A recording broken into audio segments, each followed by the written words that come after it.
Friends, Hindi decoded channel में आप सभी का स्वागत है। दोस्तों, किसी भाषा में कही या लिखी गई बात का दूसरी भाषा में सार्थक परिवर्तन अनुवाद कहलाता है।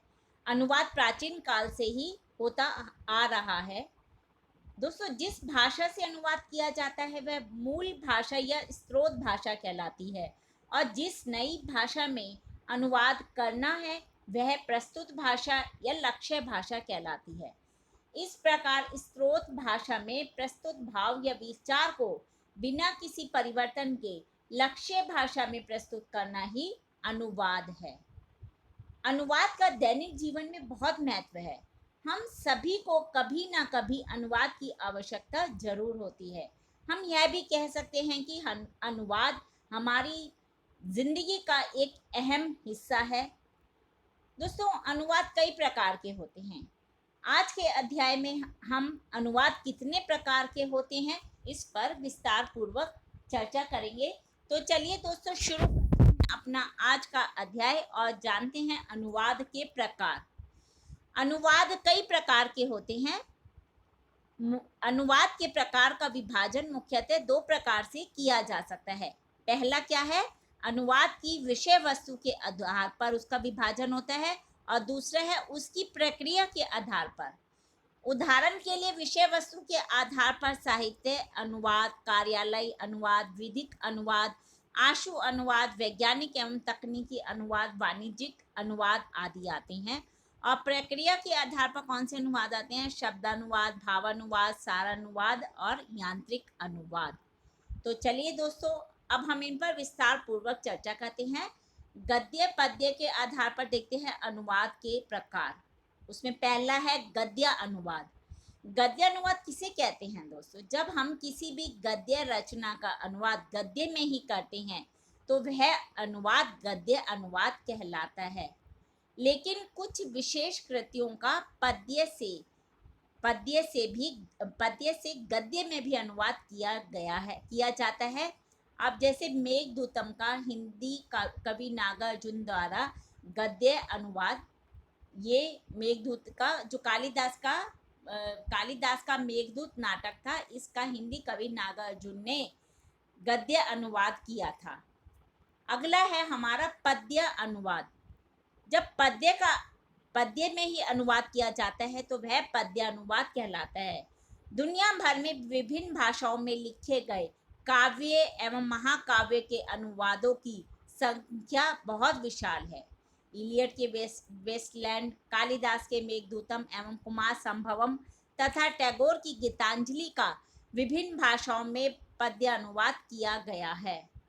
जब इस तरह का अनुवाद किया जाता है तो उसको करते समय स्रोत भाषा में व्यवहृत छंदों का ही लक्ष्य भाषा में व्यवहार किया जाता है। यानी कि जो भाषा में छंद स्रोत भाषा में जिस तरह से लिखे जाते हैं उसी प्रकार लक्ष्य भाषा में भी उनको लिखा जाता है। अब जानते हैं छंद मुक्त अनुवाद। इस प्रकार के अनुवाद में अनुवादक को स्रोत भाषा में व्यवहार किए गए छंदों को अपनाने की कोई बाध्यता नहीं होती है। अनुवादक विषय के अनुरूप लक्ष्य भाषा का कोई भी छंद अपने अनुवाद में चुन सकता है, और साहित्य में ऐसे अनुवाद प्रचुर मात्रा में भरे हुए हैं।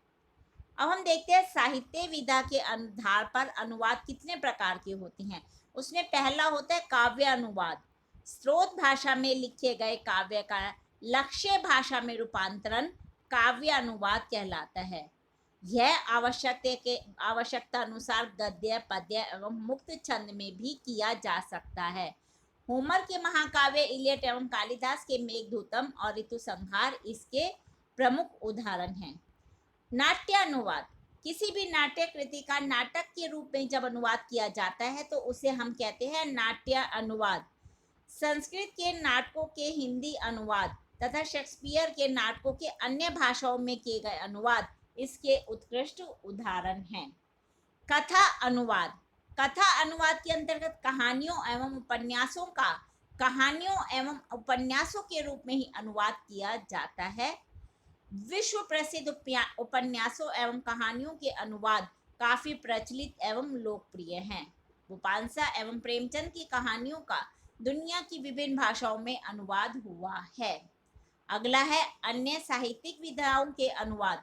साहित्यिक विधाओं के अंतर्गत रेखा चित्र, निबंध, संस्मरण, डायरी, रिपोर्टाज आदि के अनुवाद आते हैं। हरिवंश राय बच्चन की आत्मकथाओं की विभिन्न भाषाओं में किए गए अनुवाद इसी श्रेणी के अंतर्गत आते हैं। अब हम देखते हैं विषय के आधार पर अनुवाद कितने प्रकार के होते हैं। उसमें पहला होता है ललित साहित्य अनुवाद।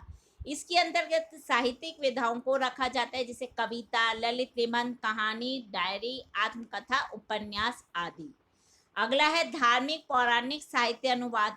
इसमें विभिन्न धर्मों के मानक धर्म ग्रंथों, गीता, भगवत, पुराण, बाइबल आदि का अनुवाद किया जाता है, और जितने भी वेद उपनिषद हैं वो भी इसी के, उनका अनुवाद भी इसी के अंतर्गत आता है। वैज्ञानिक एवं तकनीकी सामग्री के अनुवाद। इस अनुवाद में विषय मुख्य है और शैली इसमें गौण रहती है।